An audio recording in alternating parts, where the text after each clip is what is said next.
Hi friends, Assalamu alaikum. Welcome to Indian சமையல். இன்னைக்கு நம்ம சேனல்ல நல்ல ஒரு சூப்பரான ரெசிபி பார்க்க போறோம். இது சாப்பிட்டு வரும்போது உடனே ரத்தம் அதிகரிக்கும். அது மட்டும் இல்ல வயசு வந்த பிள்ளைகளோ பெரியவங்க குழந்தை பெத்த அம்மாக்கு இதெல்லாம் நிறைய கொடுக்கலாம்.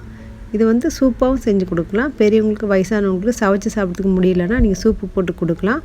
அந்த ரெசிபி கூட நான் உங்களுக்கு வந்து லிங்க் வந்து டிஸ்கிரிப்ஷன்ல தந்திருக்கேன். செக் பண்ணி பாருங்க. இப்போ இது சூப்பரா செஞ்சிரலாம். வாங்க, ரொம்ப டேஸ்டியா இருக்கும். இப்போ நான் 2 பேர் சாப்பிட்ற அளவுக்கு நான் செஞ்சு காமிக்க போகிறேன். நான் எடுத்துருக்க பல்குத்தி ரொம்ப பெருசு. நீங்கள் வந்து பல்குத்தி வாங்கும்போது ரொம்ப குட்டியாக இருந்துச்சுன்னா கண்டிப்பாக 2 இல்லைன்னா 3 வரைக்கும் எடுத்துக்கோங்க. அப்போ தான் 2 பேர் சாப்பிட்றதுக்கு உங்களுக்கு சரியாக இருக்கும். பல்குத்தியை கட் பண்ண முன்னாடி கழுவிட்டு அப்புறமா கட் பண்ணுங்கள். இல்லைன்னா நம்ம கட் பண்ணிவிட்டு நம்ம கழுவுனோம்னா அதோடய சத்தெல்லாம் தண்ணியோடு போயிடும். நான் ஒரு பெரிய சோறுட்டி ஒன்று வாங்கியிருக்கேன். இப்போ அதில் உள்ள சவ்வு எல்லாத்தையும் நம்ம எடுத்துடலாம். க்ளீன் பண்ணிவிட்டு சின்ன சின்னதாக கட் பண்ணி வச்சுக்கலாம்.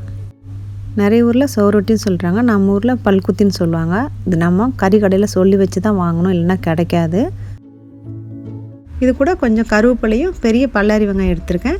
கொஞ்சம் பெருசாகவே வெங்காயம் போட்டுக்கோங்க, அதுதான் நமக்கு நல்ல கிரேவி கொடுக்கும். அதனால் வெங்காயம் கூட சேர்த்து ரொம்ப டேஸ்ட்டாகவும் இருக்கும். அதனால் நல்லா பொடிசாக கட் பண்ணி இதில் சேர்த்துக்கிட்டேன். 1 டீஸ்பூன் இஞ்சி பூண்டு பேஸ்ட்டு, 1/2 டீஸ்பூன் மஞ்சத்தூள். இப்போ நான் மிளகாத்தூள் சேர்க்க போகிறேன். நீங்கள் அதுக்கு பதிலாக பெப்பர் பவுடர் கூட சேர்த்துக்கலாம், உங்களுக்கு காரம் ரொம்ப பிடிக்கலன்னு சொன்னால். 1 டேபிள் ஸ்பூன் மிளகாத்தூள், மல்லித்தூள் 1 டீஸ்பூனு. எல்லா மசாலா சேர்த்துட்டேன், நல்லா மிக்ஸ் பண்ணிக்கிறேன். பல்குத்தி வேகிறதுக்கு வேண்டி ஒரு 1/4 கிளாஸு தண்ணி சேர்த்துக்கலாம். நீங்கள் பாத்திரத்தில் வேக வைக்காமல் இந்த மாதிரி குக்கர்லேயே வேக வைங்க. அப்படி வேக வைக்கும் போது நல்ல பஞ்சு போல் இருக்கும் சாப்பிட்றதுக்கு.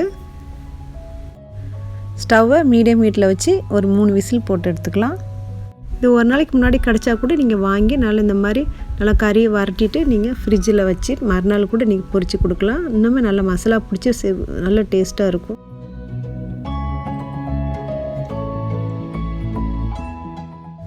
லைட்டாக தண்ணி இருக்கிற மாதிரி இருக்குது. ஸ்டவ்வை மீடியம் ஹீட்டில் வச்சு இந்த தண்ணி நல்லா வற்ற விட்டுடலாம். அடிக்கடி வயசு வந்த பிள்ளைகளுக்கு இந்த மாதிரி செஞ்சு கொடுங்க. இதில் நிறைய அயன் கண்டென்ட் இருக்குது.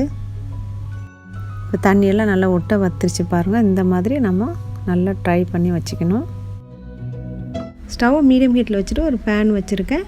பேன் நல்லா சூடான அப்புறமா கண்டிப்பாக நல்லெண்ணெய் சேர்த்துக்கோங்க. நம்ம நல்லெண்ணெய் சேர்த்து செய்யும்போது நல்ல டேஸ்ட்டாகவும் இருக்கும். அது மட்டும் இல்லாமல் உடம்புக்கு நல்ல குளிர்ச்சி. இப்போ 2 டேபிள் ஸ்பூன் அளவுக்கு நல்லெண்ணெய் சேர்த்துருக்கேன். இப்போ 2 வயசு பிள்ளை 3 வயசு பிள்ளைலாம் பார்த்தீங்கன்னா ரொம்ப மெலிஞ்சு போய் உடம்பே இல்லாமல் ஒரு மாதிரி இருப்பாங்க. அவங்களுக்கு வந்து நீங்கள் வாரத்துக்கு 2 தடவை இந்த மாதிரி சூப்பு வச்சு கொடுங்க. நல்லா சோத்தில் இல்லைனா இட்லி நல்லா ஊற்றி பிசைஞ்சு கொடுங்க. ஏன்டா அவங்களால கறி இதை சமைச்சு சாப்பிட்றதுக்கு கொஞ்சம் கஷ்டப்படுவாங்க, அவங்களால சாப்பிட முடியாது. பெரியவங்களுக்கும் அதே மாதிரி சூப்பு வச்சு கொடுங்க. நல்ல எனர்ஜியாகவும் நல்ல உடம்பு நல்ல வளர்ச்சியாகவும் இருக்கும்.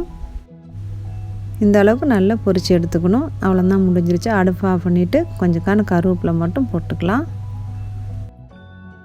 பெண்களுக்கு பார்த்தீங்கன்னா யூஸ்வலாகவே ரொம்ப அயன் வந்து கம்மியாக இருக்கும். அது மட்டும் இல்லை மாதத்தில் அந்த 3 நாள் வந்து ரொம்ப வீக்காக இருப்பாங்க. அந்த டைமில் நீங்கள் இதை செஞ்சு கொடுத்து பாருங்கள். நல்ல வந்து எனர்ஜியாகவும் உடம்பு ரொம்ப ஹெல்த்தியாகவும் இருக்கும். இதை நீங்கள் அப்படியே வந்து ஒரு 11 மணிக்கு எடுத்து சாப்பிடலாம். இல்லைன்னா சூடான சாப்பாட்டில் வச்சு சாப்பிடுங்கன்னா இட்லி தோசை கூட வச்சு ஒன்றா வச்சு சாப்பிட்டா ரொம்ப நல்லாயிருக்கும். இது வரைக்கும் நம்ம சேனலை சப்ஸ்கிரைப் பண்ணாமல் பார்த்துருந்தீங்கன்னா சப்ஸ்கிரைப் பண்ணிக்கோங்க ஃப்ரெண்ட்ஸ். அப்போ தான் நான் போடக்கூடிய வீடியோ ஒன்று உங்களுக்கு தெரிய வரும். இந்த வீடியோ உங்களுக்கு பிடிச்சிருந்தா உங்கள் ஃப்ரெண்ட்ஸ் ஃபேமிலிக்கெலாம் ஷேர் பண்ணுங்கள். மீண்டும் ஒரு அடுத்த வீடியோ சந்திப்போம். தேங்க்ஸ் ஃபார் வாட்சிங் ஃப்ரெண்ட்ஸ்.